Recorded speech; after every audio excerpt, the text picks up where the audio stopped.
Finally tonight, there's been a population explosion in California, but it's not the Census Bureau reporting it, it's Bill Whitaker.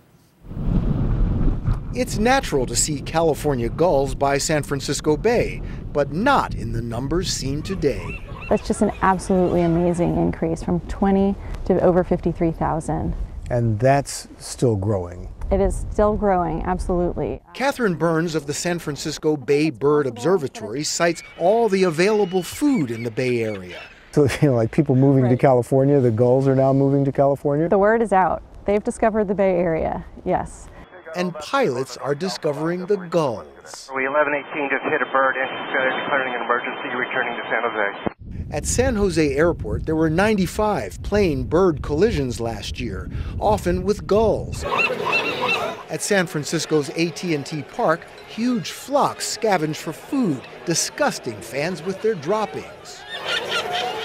The gulls eat just about anything. Rick King runs Newbie Island Resource Recovery Park, commonly called a garbage dump.